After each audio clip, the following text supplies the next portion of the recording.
There are many versions of fondant potatoes, which vary by shape, how thick they're cut, whether it's browned in animal fat, oil, or butter, whether it's then poached in stock or finished in the same fat, or if they're without garlic, and the type of potato itself, with some chefs swearing that starchy types must be used and others demanding that waxy potatoes are the only possible choice.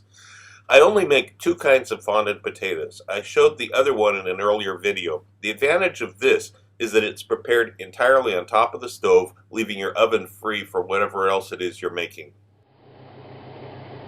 The ingredients for this, I've got about 45 grams of butter here. I've got about a tablespoon of lamb fat rendered from a lamb roast. You can also use beef fat, or you can just use another tablespoon of butter. This will give it more flavor, of course. Generally, I prefer Knorr stock cubes, but in this particular case, maybe because I got used to it many years ago, this Galena Blanca beef stock cubes I think are the way to go. You're only going to use a little bit of this as a seasoning at the end. It's kind of like a replacement for salt. It's like a more flavorful salt in this. And this goes in at the end, as you'll see. Potatoes need to be cut about finger width.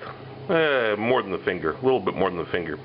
Now, traditional fondant potatoes sometimes are cut like 2 or 3 times even this thick, but they're baked in the oven, and it's a little bit different process. This is going to work really well, and it's going to taste really good, really good. And it'll also facilitate doing the whole thing stovetop, which is important if you only have one oven. You don't want to tie up your oven when you're cooking other things in it. And some sprigs of thyme. This isn't absolutely necessary, but this will also provide an extra layer of flavor.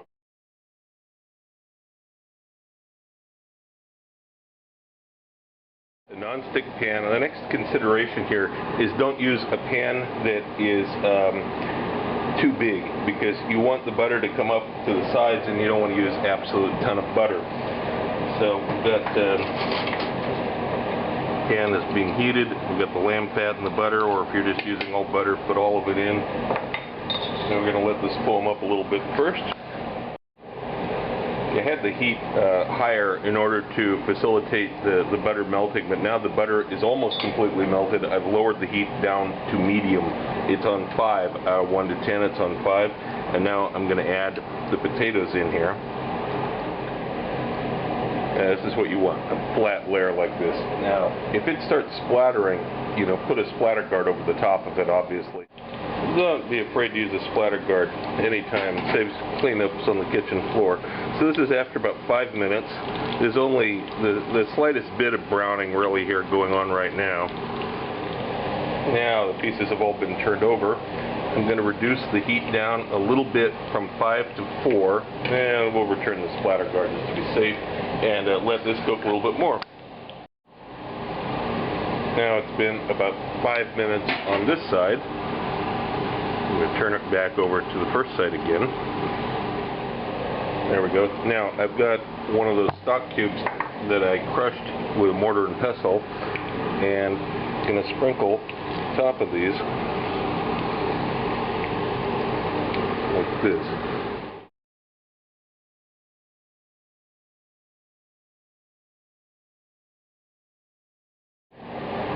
Yeah, after a very prolonged time here, we've got some browning on the other side. That's what you want to see.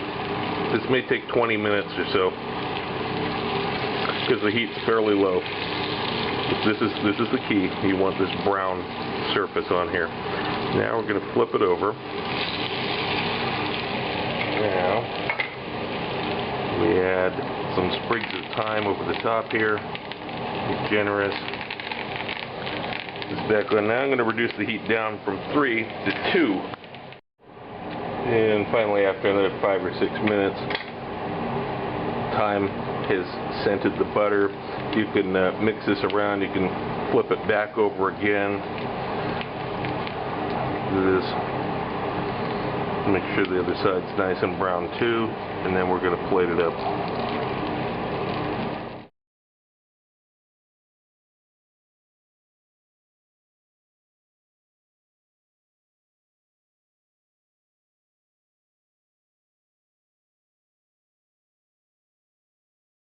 The second volume of my cookbook is now available through Amazon and other booksellers. It covers the YouTube recipes from the last 8 months with more in-depth information.